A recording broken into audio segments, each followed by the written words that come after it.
Hey, what's going on YouTube? Welcome to Post Cologne. Today we're going to be unboxing 3 Dumont Nitro fragrances, including Dumont Nitro Platinum. So let's jump into it.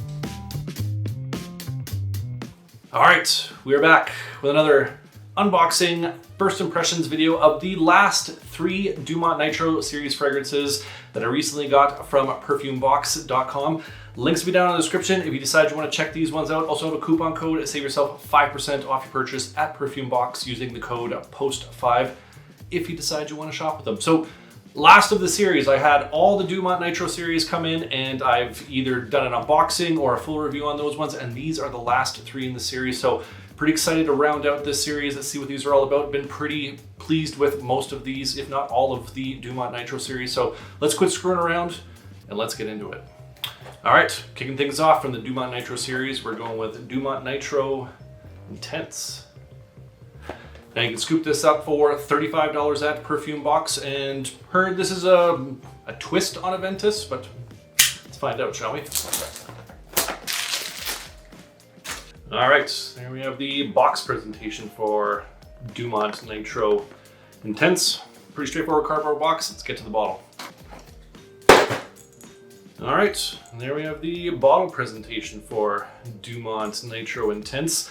If you're not familiar with the Dumont Nitro Intense, all of them in the series have a very similar look. Kind of has this leathery wrap that goes around it, kind of a engraved name of the fragrance in the top there, and this little doodad dangly that goes right there. So sticking with the series, just different color overall. Cap on this, a nice thick heavy metal, and the atomizer on this bad boy. Good atomizer will definitely get the job done. But what does this smell like?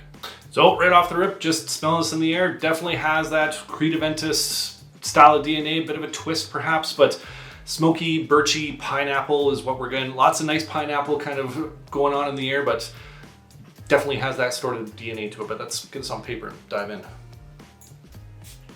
Ooh, this is much different off the test strip than it was in the air. This is really dark in this opening here. It has that black currant, that smoky birch, but it's a real darkness to this. There's this cognac note that's in there. Gives it a little touch of this, like a little hint of a booziness that's coming through, but it's very dark compared to what it was in the air. This is interesting. A little bit of that citrus is there, the pineapple bergamot is there, but it's really getting weighed down by kind of the dark spiciness of this, the woody aspect to this, the smokiness that's coming through. I smell more of the pineapple kind of going on in the air, but now on the test strip, like I said, it's really kind of getting put in the back seat, if you will, to that smoky birch, the woodiness that's coming through, little hints of the black currant sweetness is there as well. This is interesting. Yeah, and as this is opening up a little bit more, that black currant's coming forward a little bit more, so it is adding a touch of sweetness, but I can't really get over how kind of dark this is compared to what I initially smelled in the air. Really has that woody, spicy aspect going on to it, like little kiss of some leather that's going on as well, but it's mostly kind of that smoky birch is kind of the star of the show right now, with those spices, like a peppery spice, a little bit of some warm cinnamon perhaps mixed in there, but overall, nice twist on the Aventus DNA. This is probably one of the darker ones that I've ever, experienced within the kind of the 1 million clones and twists of the Creed Aventus DNA, but enjoying this one so far. But let's skip to the dry down, see how this unfolds, and we'll go from there. All right, we're back with the dry down of Dumont Nitro Intense. Been about an hour, let this settle down, do its own thing. Gorgeous dry down on this one. This one dried down absolutely just magnificent, if I might say so. Nice spice profile to this. There's this nice pepper that's coming through. It's mixing with that birch, that smoky birch aspect to it. Still has that darkness to it. A little bit more kind of a sweet accord is coming up from the base, a little bit more woods. It does have this kind of smooth sandalwood, little hints of some vanilla. You're still getting that citrusy sweet pineapple, but it's more the black currant that's still lingering in this dry down. And there's a little bit of that muskiness coming through, as well as this kind of textured amberiness that's working its way through. Just really nice. It's still maintaining that Creed Aventus style of DNA, but it definitely has that twist on it. But it's just a really nice smoky, dark, birchy, like touches of sweet with that muskiness that's coming through. Just really nice spice profile. Oh, I'm digging it. I'm glad this is a little bit of a twist on that Aventus DNA, because we've all smelt a million of them. Well, at least I've smelt a million of them. You get a little bit bored, and this one a little bit different, and I am digging this one. And I think for $35, this is a great pickup. I know the performance on this is going to be really good because it is pushing off all 3 of these fragrances, to be honest. are pushing off really well, so I think the performance on this is going to be fantastic. Really pleased with this one, and I think it's worth checking out. That's Dumont Nitro Intense. All right, next up from the Dumont Nitro series, we're going with Dumont Nitro Pour Homme. I can scoop this up for $33 at Perfume Box, and this one is probably the least talked about in the entire series as far as I've seen, so curious to see what this is all about. Let's dive in. All right, here we have the box presentation for Dumont Nitro Pour Homme. Same box as the last one. Let's get to the bottle. And there we have the bottle presentation for Dumont Nitro Pour Homme. Same idea, leather wrap, little dangly, clear bottle. Heavy cap on this one, nice metal heavy cap on this one, and the atomizer. Good, just like the last one, but what does this smell like? So right off the rip, just smelling this in the air, immediately my brain went to Nico Sculpture. That's really what you're getting from this. Powdery orange blossom, some nice citrus that's in here. Has a nice like sweetness going to it with that citrus working as well, but that orange blossom is really the star of the show. But let's get this on paper, dive in. Yeah, so right off the gate, just smelling this off paper. A little bit more spices are involved in this than I was smelling in the air, but it still has that citrus, kind of the grapefruit mandarin that's working its way in there with that orange blossom, giving it that powdery texture, kind of that sweet white floral sort of vibe. But there's this nutmeg that's mixed in there as well. It adds a bit of a woody profile to this, so this is a little bit different than the Nico Sculpture in terms of a little bit more woodier than that one, but really similar style of citrus and that white floral, specifically that orange blossom. And I really like that Nico Sculpture, and so far I'm really enjoying this one. This is nice. Yeah, as it's opening up a little bit more, this is taking a little bit of a turn, a little bit more spice coming through. So you're still getting that nutmeg. There's a little bit of cardamom that's coming through. The nutmeg is lending itself to more of a woody profile, but it gives off that spice vibe as well. And some cedar, some sandalwood that's coming through, forming like a nice kind of like airy woody base at this moment, mixing in with those florals in the mid. The orange blossom is still very present, but it also has like a little hint of some white floral going on there, just a bit of a softness around the edges, just kind of a nice, gentle, airy, sweet, citrus, woody style of fragrance with those spices working in there. It's really nice. Yeah, I'm digging this one. This was a pleasant surprise. Like I said, like Nico Sculpture is like one of my like summer favorites when it comes to, you know, that kind of woody, floral, citrus style of fragrance, and this one's right in that neighborhood, so digging it. So skip to the dry down, see how this unfolds, go from there. All right, back with the dry down of Dumont Nitro Pour Homme.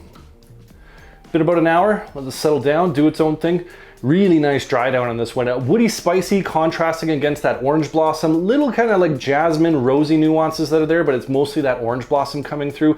And little hints of additional sweetness, maybe like a little kiss of some vanilla, maybe some sweet, smooth sandalwood that's in there. But through and through, this is a woody, spicy, floral style of fragrance. The citrus has died off a decent amount. Like it still hints of it there, but for the most part, you're not picking up a lot of that citrus. It's more about that wood, that spice, and that orange blossom coming through.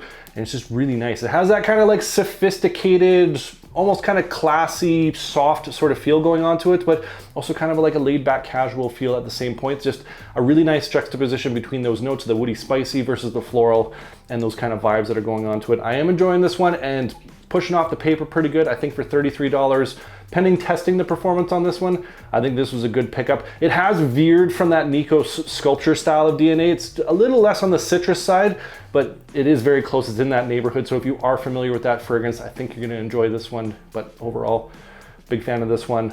Really happy I got my hands on this. That's Dumont Nitro Pour Homme. All right, last, but hopefully not least, from the Dumont Nitro series, going with Dumont Nitro Platinum. Now you can also scoop this up for $35 at Perfume Box, and heard this one's a bit of a pineapple bomb, also kind of in the Creed Aventus neighborhood, so why not? Let's find out. All right, there we have the box presentation for Dumont Nitro Platinum. Not gonna dwell, let's get to the bottle. All right, there we have the bottle for Dumont Nitro Platinum. Same as the other ones, just a different color, same heavy metal cap on this, and the atomizer, I assume, is the same. Decent atomizer, will definitely get the job done, but what does this smell like? So right out the gates, just smelling this in the air, like, yeah, this is like a lot of pineapple, which is funny because there isn't a pineapple note specifically in this one. That's definitely what you're getting. Pineapple like kind of has this amberiness to it. I have heard people compare this to Lataf's Cayenne Al Frisson. It's definitely the vibe again, definitely in that neighborhood, but let's get this on paper, dive in. Yeah, so right off the rip, just smelling the soft paper. If you didn't know any better with the notes, you would say this is a pineapple note, but it's like orange bergamot, black currant that's kind of like mixing together, that's giving off that pineapple note. I'm assuming that's kind of what I'm getting. So it has that sweetness, it has that citrus aspect going on to it, and there's this really nice like crisp, like almost green apple that's mixing in with that pineapple accord, giving this a very kind of sweet, fruity, lively style of opening to this one. And there's that kind of like that fuzzy, ambery texture that adds a little bit of warmth to it, just kind of adding to that kind of like warm pineapple, like warm, crisp apple sort of vibe going on to it. So very fruity, very sweet in that opening, and I'm digging this one. As this is opening up a little bit more, you are getting some spices that are coming through, some nice pink pepper that's there, little hint of some cardamom, there's a little bit of saffron as well, but I'm getting a lot of that pink pepper that's mixing in with those fruity tops. In terms of the Creed Aventus, this is like probably the least like close to the Creed Aventus twists or clones within the Dumont series that I've talked about in this video or the recent videos. It's a much different blend. Like I can still see why it's lumped in there, but it's much different, way fruitier, has like a different kind of like spice profile going on to it. Really digging it, but it's definitely a twist on that Aventus. Definitely not a one-to-one. This one's interesting. It has a real kind of watery feel to it at the same point. I think it's coming from this lily of the valley that's in the mid. It's adding kind of this watery green touch that's mixing in with those fruity accords and the spices. So it's a very fruity, spicy style of fragrance with that kind of watery, refreshing feel that's going on to it. And so the more this is starting to get to the mid and dry down, the less it's starting to like feel like that Creed Aventus DNA. So this is much different. I'm not even sure if this is like a twist on it, to be quite honest, but really liking it. Like I said, fruity, spicy, has that kind of fresh, watery feel to it. Digging this one. Yeah, really nice. Let's get to the dry down, see how it unfolds, and we'll go from there. All right, back with the dry down of Dumont Nitro Platinum. Been an hour, let's settle down, do its own thing. Some really nice musk came up from the base that wasn't really pushing forward in the initial opening, but you're still getting that pineapple vibe, that fruity kind of spice mix, still getting hints of that apple, which I'm really enjoying that note. It just kind of makes things a little bit different. But there's a little bit more earthiness coming through. There's some moss coming through, some cedar, some guaiac wood. So there is a little bit more of a woody, earthy tone that's come through. It's kind of balanced off with that fruity spiciness that you were getting in that initial opening. Not a syrupy, sweet kind of pineapple that you had in the opening. It has died off and become a little less sugary, but it does have that refreshing kind of watery feel that's still going on and mixing with that musk, just giving it like a bit of a refreshing vibe. It's not getting pulled down and getting too heavy with those earth tones coming through. Just really nicely balanced off like that, and I am digging this one. This one is the least kind of like close to Creed Aventus of all the Dumonts that have been going after that Creed Aventus style of DNA. Even the Celerio Oros, this one's a lot different. This one's a little bit sweeter, a little bit fruitier. Doesn't have that same kind of like that birchiness that goes on to it, but I am digging this one. I'd say like this is kind of like a 50% Aventus with, you know, a little bit of Cayenne Al Frisson mixed in there, and just overall very nice twist of that DNA, and I'm digging this one. Maybe not my favorite, but I think it is a decent fragrance. It is pushing off the paper pretty good, so I'm gonna have to test this, get it on skin, see how it performs. But for 35 bucks, pending that performance, I think this is a pretty decent pickup. That's Dumont Nitro Platinum. And I want to hear from you guys. What are some more fragrances from the Dumont house that you want to see me do? Unboxing, full reviews, all that jazz. Comment down below. I love hearing from you guys. I love getting your different recommendations, your hidden gems, different taste and scent profiles. Appreciate you. And if you enjoyed this video, make sure you hit that like button. Don't forget to subscribe. Thanks so much for watching, and we'll see y'all next time.